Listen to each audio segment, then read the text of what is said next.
Hi everybody, it's Lyn from Lyn's Crafts. Today I've got a kind of fun project.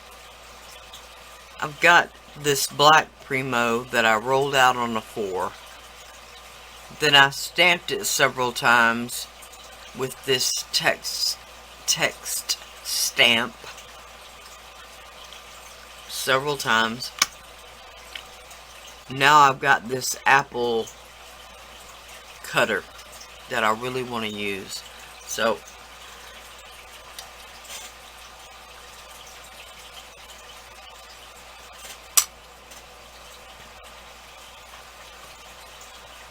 I've cut out the apple shape.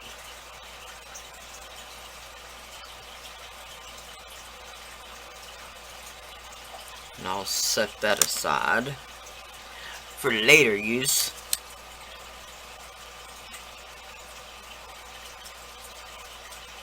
Okay, then I'll bring back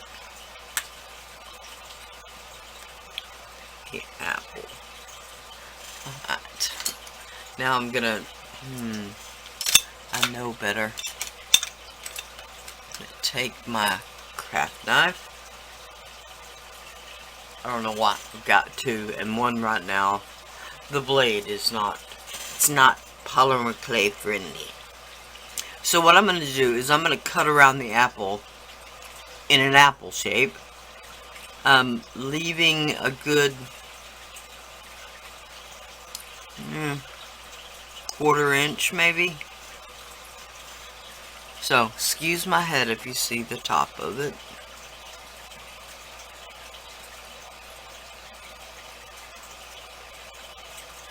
I go really slowly.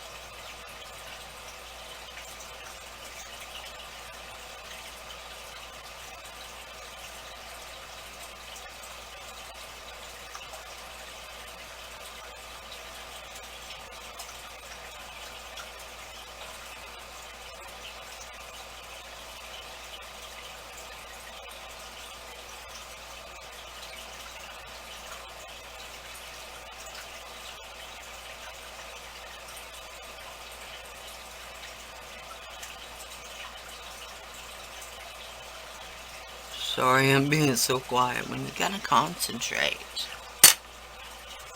Alright.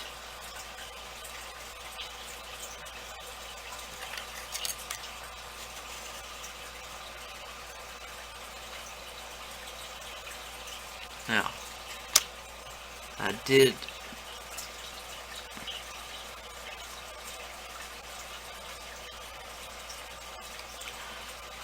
have a feeling that I left the bottom a little bit too long.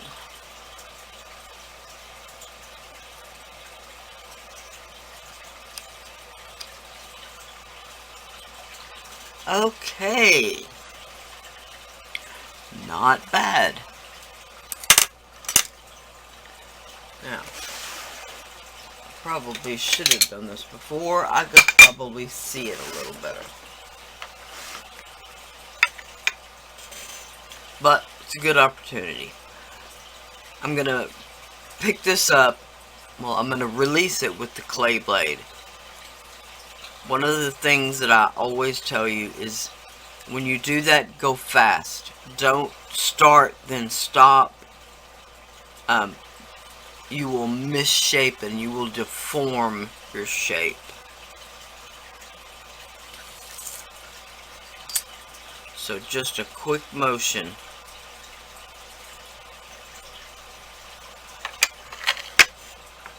Okay.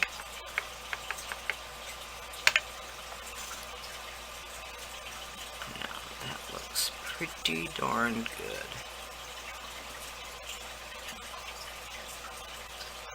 Now the inside where I cut out with the cookie cutter, or whatever you want to call it, the cutter,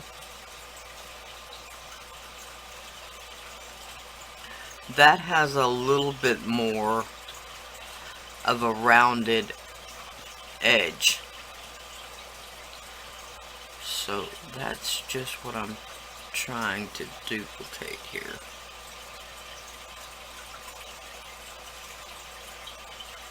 Don't really want to I don't really want to mash down any of the texture stamp.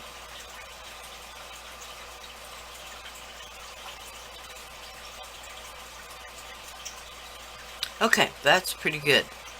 Now, what I can do is I can bake this just like it is. But what I would really rather do, I'd rather break out this clay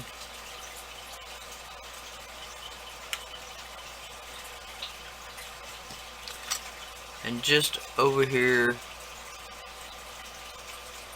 in the middle, away from where I did the text stamp and everything. I'll do it again. I'll cut out the apple. Like I said, you can save the apple shape. Okay.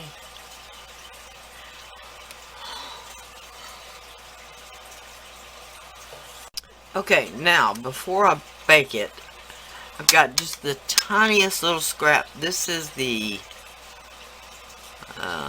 light green pearl, I think it's called, that I just literally had a tiny scrap of. So, I've got one of the Etching pearl tools. If you don't know what these are, neither do I. I did receive these, and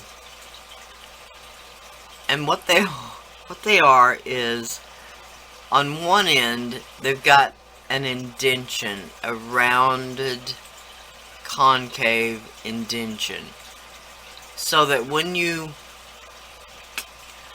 press that into the polymerclay, it leaves you what they call kind of a pearl. Now, of course, depending on how thick your clay is,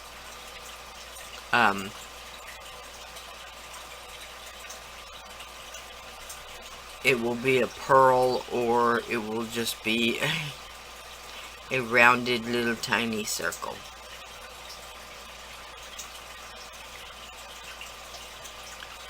So a rounded little tiny circle it is.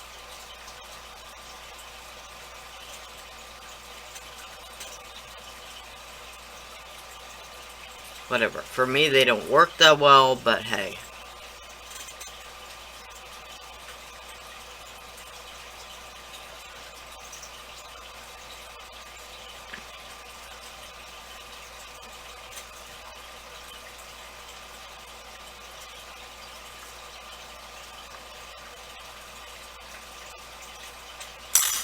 Okay, so I just made like 5 of them. I guess I'll have to use my blade.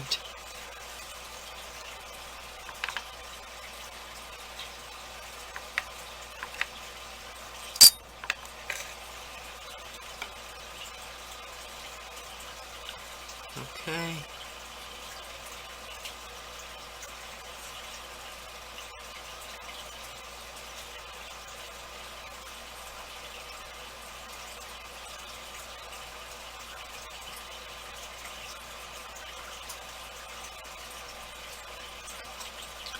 Then I'm just gonna like kind of true up the sides.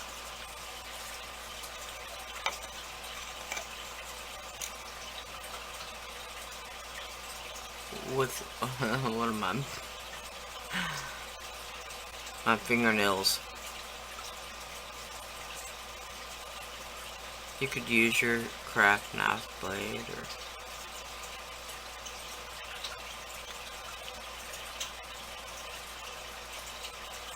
Okay, so this is the double layer frame that we created using the stamped layer of clay and then the other layer of clay, which was just a plain layer. These are the 5 little Etching pearls,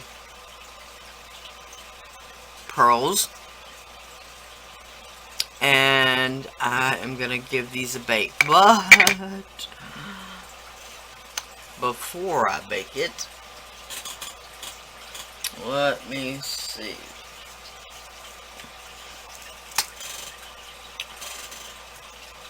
This is metallic flake lime green, which, by the way, is the color of my first car. So I got a jump ring. I don't know what size it is.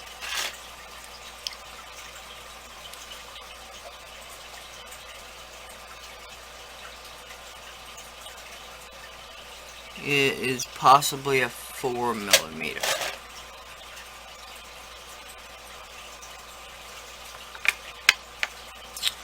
Okay. Now, I should have done this before, but I didn't.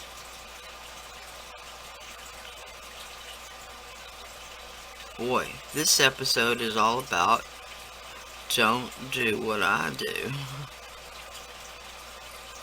Okay. I just opened up a little slit.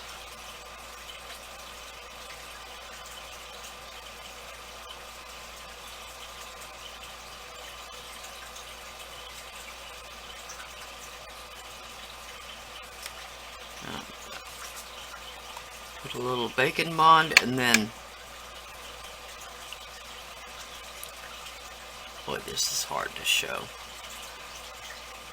Where the divide in the jump ring is usually a little bit offset, right to left, or whatever you want to call it. So that is what I'm going to embed in the clay.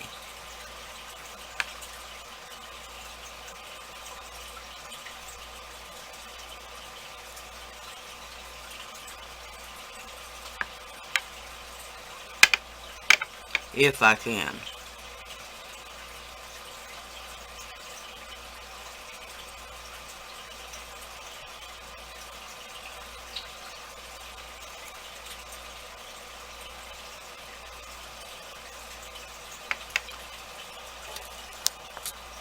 Alright, now it's out of the oven and cooled down. And I've got some, this is just removable painter's tape. Packing tape will work. I think even masking tape will work.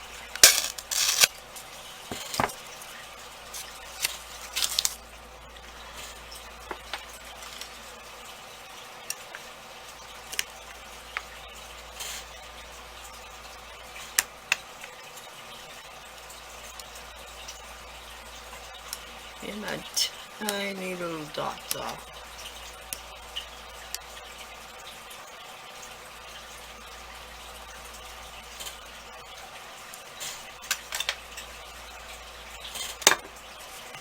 And then I've got, this is the Martha Stewart leaf glitter.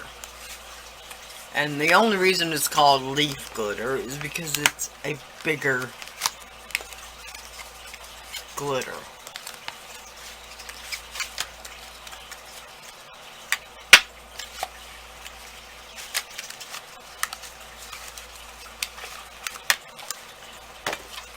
Okay.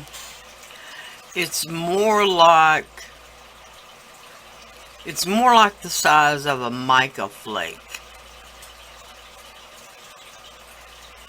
But it's just glitter. I've used it in polymerclay for years. It's very compatible. Okay. I'm gonna take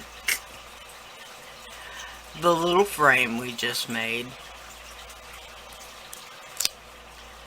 and stick it down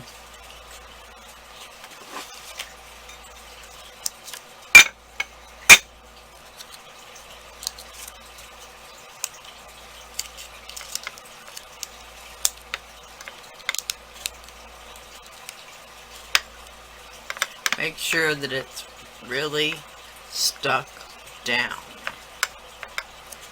And really and truly, before I even stick it down, I need to turn it over.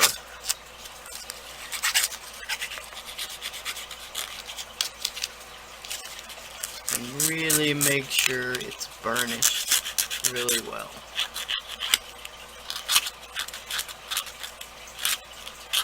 Because the point is, we don't want the resin to leak out.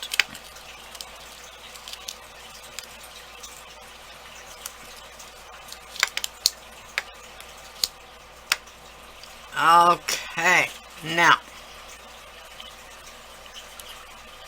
I'm gonna take these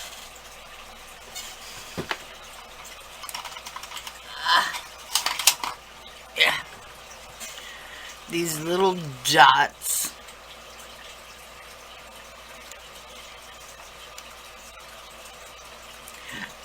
and I'm gonna place them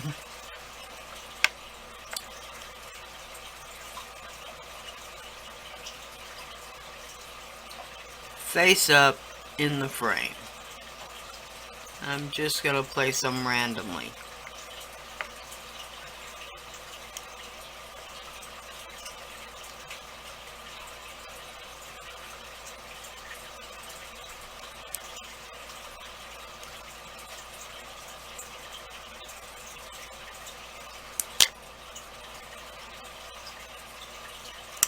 Hey!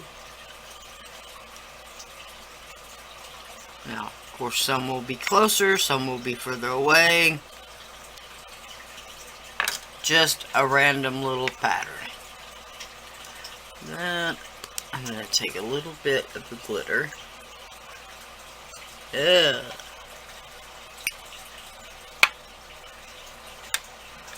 And I really meant a little bit.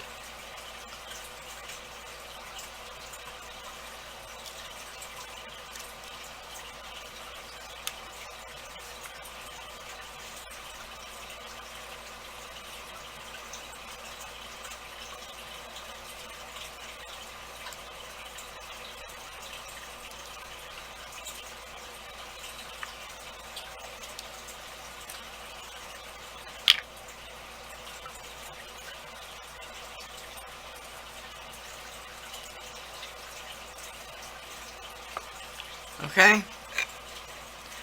Now, I did all this ahead of time so that, ouch,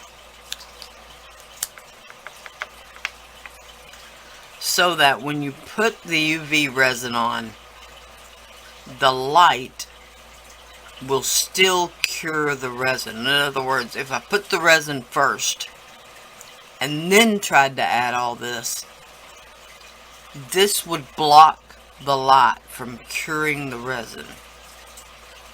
Glitter is one of those things that you really have to be careful with when you're doing UV resin. You always want the glitter, or if you're going to use steampunk embellishments, whatever, you always want that at the bottom of the layer you're about to put on. In other words, you can do it in layers.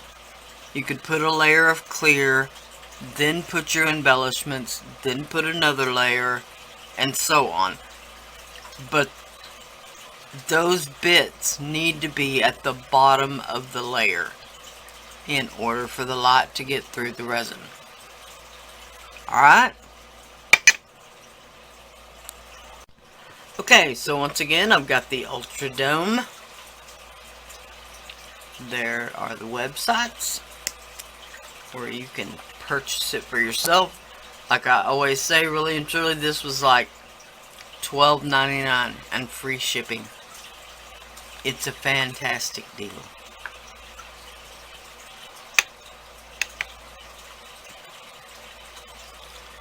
So I'm just gonna let it fill her up.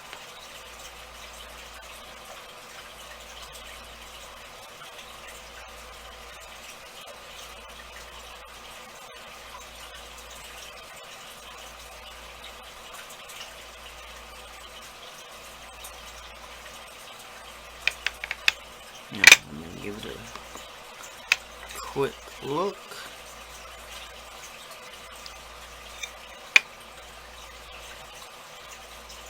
One thing I'm trying not to do is I'm trying not to go over the frame.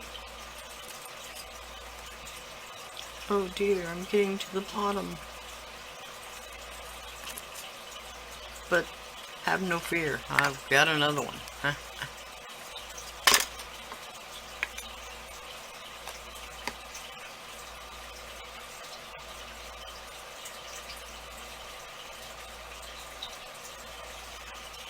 Okay, now I'm just going to let that set just a minute or two, because when you add embellishments, they will have a tendency to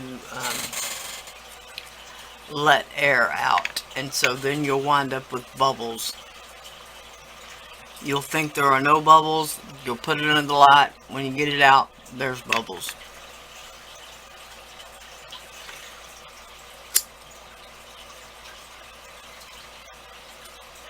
Alright, I just took that lighter, passed it over the top. I did not get close enough to burn or singe anything.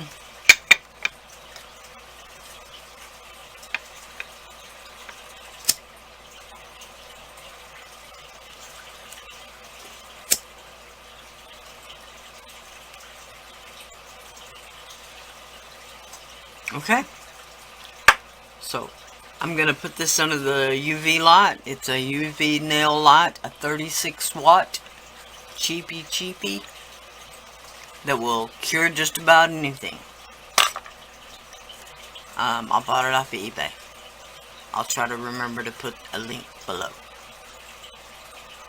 Okay, now just for the fun of it, let's take that blank, let's call it the back side of that little apple.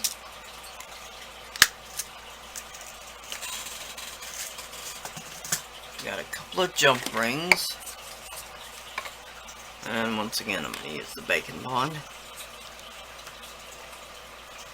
This time shouldn't be so hard, huh?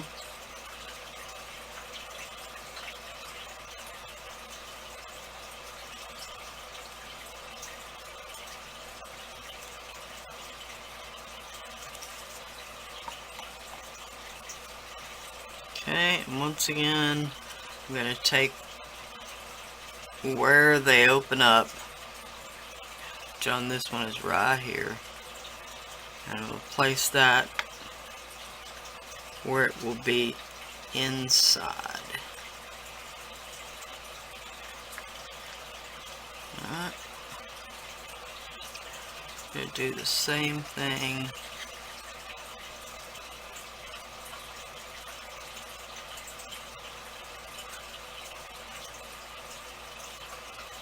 on the bottom.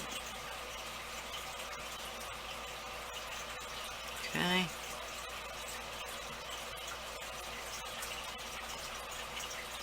Then I'm going to place the top that is stamped.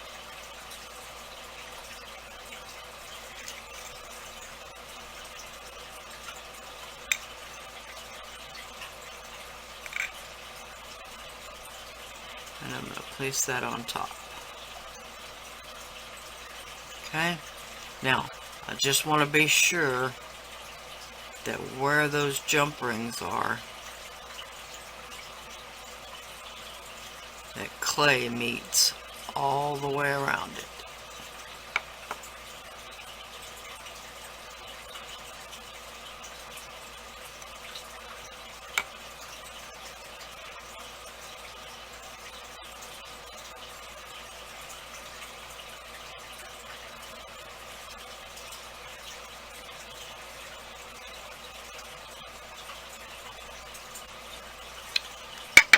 Okay.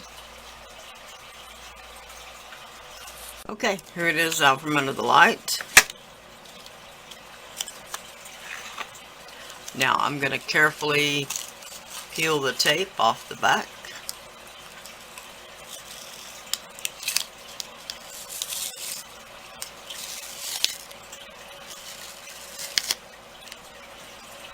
Okay. Now, what you will notice is there are still some sticky spots on the back. That's where the resin seeped under either the glitter or the little dots, and where the light couldn't get to it to cure.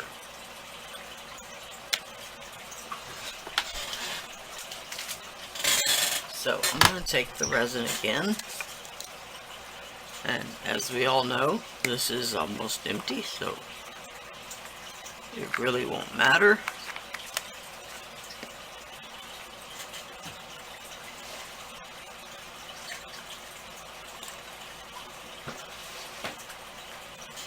I have got, this is an old paintbrush that is stiff and completely unusable as a paintbrush, but it's perfectly usable for what I'm going to do. Alright, so I'm going to let the resin get down to the end of the bottle. Alright, and then just put a... Okay, then once again, I'll just go over it with the lighter. Okay, once again, I don't even know where I was. So I took the plain and the stamped little apple out of the middle, put jump rings in the top and the bottom with a little bacon bond, put them together, and while it was still raw, while the clay is still raw, it's really sticky. So I put some of the verdigris, this is the Ranger Antiques line embossing powder. Boy, that was a mouthful. So, they're not exactly the same color green, but I'm still going to put them together.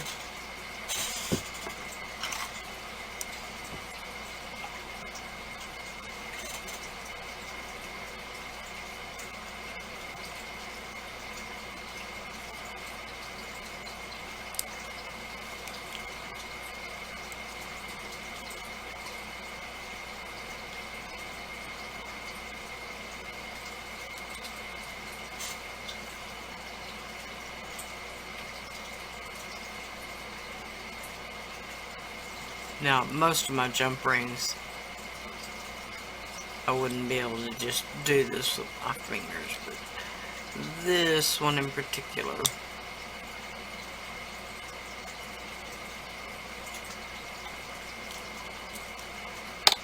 is a pretty thin jump ring, so.